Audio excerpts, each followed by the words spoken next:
As we start on in Chapter 5, let's remember everything we've already learned, because now we're going to take what we know and apply it in different ways. All right, so let's start out with vocab. This section, Chapter 5.1, is about ratios. And a ratio is simply a comparison of two numbers. Okay, so it's not complicated, but the important thing is how we represent a ratio. That's what we really want to focus on today. So let's look at our example. Tamara has 2 dogs and 8 fish. The ratio of dogs to fish can be written in 3 different ways. Now you really want to be careful of the order of the ratio. This ratio is in dogs to fish. Order matters when you write a ratio, so pay attention to which word, which object, which amount they're asking for first. Dogs to fish. Okay, 3 different ways to write a ratio. We can simply write it in English using the word 2, T-O, the ratio of 2 to 8. You can use a colon, 2 to 8. It still is pronounced the same way, 2 to 8. It just looks different. And then, of course, we can use our all-time favorite way to represent a ratio, and that's using a fraction. That's right, ladies and gentlemen, fractions, 2 over 8. We would still pronounce it, though, the ratio of 2 to 8. And just like fractions, ratios can be simplified. So always pay attention in your directions whether or not you're asked for the simplest form. And you simplify a ratio just like you simplify a fraction. We're going to divide both numbers by the same amount.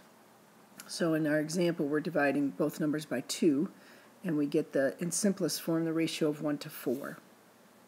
Okay, let's go ahead and start our first example. In a basket of fruit, there are 8 apples, 3 bananas, and 5 oranges. Write each ratio in all 3 forms. So first we want to locate our important information. We know there are 8 apples, 3 bananas, and 5 oranges. And the directions tell us to write each ratio in all 3 forms. So we want to make sure and always follow the directions.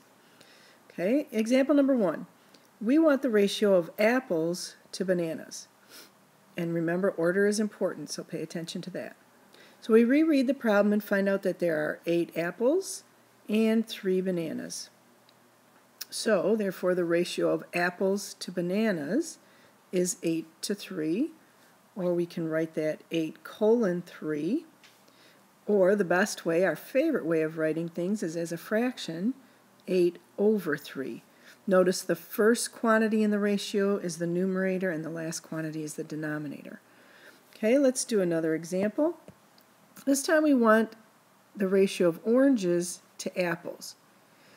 So we go back up, reread the problem, and note that there are 5 oranges, excuse me, and 8 apples. So therefore the ratio of oranges to apples is 5 to 8. We would 5 colon 8. Or, of course, the very best, 5 over 8. Okay, so always pay attention to your order when you write a ratio. All right, next up, we have a large bouquet of flowers, and it's made up of 18 roses, 16 daisies, and 24 iris. Write each ratio in all 3 forms. So locate that important information, and then as you're writing the ratio, pay attention to order. So in problem number 5, we're asked for the ratio of roses to daisies. Roses comes first, and we want to write it in all 3 forms. So let's start with the word 2. We want 18 roses to 16 daisies, or 18 colon 16, still pronounced 18 to 16, and then our all-time favorite, 18 over 16. Okay. Now notice, could this fraction be simplified? Could our ratio be simplified? 18 to 16? Yes, it could. We could divide 2 in the numerator and denominator and get a simplified ratio. But the directions don't ask for it, and since it's not a story problem, maybe we don't need to simplify it, so we're going to leave it like that. All right, I'm going to have you do number 6 and 7 on your own, but I would like to work with you on number 8 because it's a little bit different than the others. How is number 8 different? We want the ratio of roses to all flowers. Okay, see how that's a little different? So we have to handle it differently. Well, let's pay attention to the order. We want roses, which is 18, to all flowers. Well, how do we get a quantity for all flowers? Yeah, we're going to add them all together. Add all the flowers together. 18 roses plus 16 daisies plus 24 iris. Okay, excuse me. So when we add those all together, we get 18 there, carry our 1, 5, 58. So our ratio is 18 roses to 58 flowers. Okay, and then of course we're going to write that with a colon, following the directions, and as a fraction, 18 to 58. Okay, you go ahead and try 6 and 7. Okay, number 10. A train has 64 seats. There are 48 passengers on the train. Write the ratio of seats to passengers in simplest form. So what are we being asked to do? We want to write a ratio, and we need it in the order of seats to passengers, and it needs to be in simplest form. So let's locate our information. We have 64 seats and 48 passengers. Now notice this problem doesn't ask us to write the ratio in all 3 forms, so we can decide which form we want to write it in. And since we want simplest form, well, let's go back to what we already know. We know how to write fractions in simplest form, so we might as well write this ratio in the form of a fraction, 64 to 48. That's something we're familiar with. Okay, now we need to simplify it, which means we're going to divide the numerator and divide the denominator by the same number. What are we going to divide by? Well, they're both even numbers, so we could divide by 2. And that's a great place to start if you don't see any other common factors. But I happen to know that the greatest common factor between 64 and 48 is 16. So I'm going to divide both the numerator and denominator by 16, which results in a fraction or a ratio of 4 to 3, 4 over 3. All right, now this example is getting interesting. Tell whose bookshelf has the greater ratio of novels to biographies. So we want to make sure we understand what we're looking for. We're looking for the greater ratio, so the greater fraction of novels to biographies. Order is critical. Okay, so we want to make sure we're looking at novels to biographies. And let's look at Tina. If we're looking for novels to biographies, novels goes in the numerator.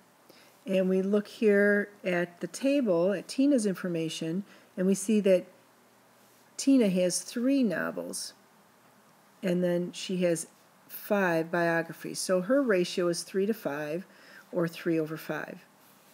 Whereas Mark, okay, Mark's ratio of novels to biographies, he's got 5 novels compared to 8 biographies. So his ratio is 5 to 8, or 5 over 8. But remember, our job here is to determine which one is greater. So we need to compare 3/5 to 5/8 and decide which one is greater. Now, how are we going to make that decision? Well, there are a couple of options that should be pretty familiar for you. We could rewrite each fraction with a common denominator and see which one is greater, or we can rewrite or represent each fraction as a decimal and decide which one is greater. And I'm going to go with the decimal this time because I happen to know that 1/5 is equal to 0.2. And if I know that, then I know 3/5 is equal to 0.6 because 3/5 is 3 times bigger than 1/5. Okay, and I also know that 1/8 is equal to 0.125. Well, I need 5/8, so I need 5 times as much, and 5 times 0.125 is 0.625. Okay, so now I'm going to compare them as decimals, and I can see that, I can see that 0.625 is the larger decimal. That means that Mark's ratio is larger. And because this is a story problem and we're being asked to tell whose bookshelf is greater, we're going to write our answer as a complete sentence. So Mark's bookshelf has the greater ratio of novels to biographies. Okay, here's a similar type problem. We need to tell whose CD collection has the greater ratio of rock to total. Okay, so let's look at our table and grab our information. We are looking for rock CDs to total CDs. Well, they don't give us the amount of total CDs, but we can easily calculate that. We're going to add up their classical plus their rock plus all their other CDs to find their total. So Glenn has 4 plus 9 plus 5, or 18 total CDs, and Nina, 8 plus 12 plus 7, she's got 27 CDs. Okay, so now we are going to compare or analyze what's going on here. Let's keep our information organized. We want the ratio of rock to total. That means the rock information is going to be in the numerator. Order is critical. You'll get the wrong answer if you have the ratio or the fraction set up in the wrong way. Okay, now let's take a look at, we'll start with Glenn, and we want rock to total. Well, Glenn has 9 rock and 18 total. So Glenn's ratio is 9 to 18. And then we're going to look at Nina. Nina has 12 rock to 27 total CDs. And now it's our job to calculate or figure out who has the greater amount. Well, I can see that Glenn, his ratio will simplify to 1/2. Now what about Nina? Is her ratio greater than 1/2 or less than 1/2? Well, what's half of 27? Half of 27 is 13.5. Okay, so 13.5 out of 27 would be 1/2. So Nina only has 12. Nina has less than a half. Nina has less than a half. That means that Glenn, who has a half, must have the greater amount. His amount is greater. So Glenn is our big winner. He has the greatest amount of CDs, and of course we're going to go ahead and answer this in a nice complete sentence. So Glenn has the greater ratio of rock to total CDs. Now I want you to notice how I showed my work. I didn't find a decimal. I did use fraction information, but I didn't find a common denominator. I compared the two ratios to the benchmark 1/2. You're welcome to do that, but notice I showed a little bit of work to explain my thinking, so you'll want to make sure and include that as well. Bonus points. Who was listening carefully and noticed the slight mistake I made when I was talking about why Glenn's ratio was larger and he was the big winner? Listen carefully. All right, I want you to do this one on your own, but I'm going to work with you a little bit on pulling out the important information. Honey lemon cough drops come in packages of 30 drops per 10-ounce bag. Cherry cough drops come in packages of 24 drops per 6-ounce bag. Tell which package has the greater ratio of drops to ounces. So first, we're going to look at what we're being asked. Which package has the greater ratio of drops to ounces? So then we reread our problem and we focus in on drops and ounces. Honey lemon cough drops come in packages of 30 drops per 10-ounce bag.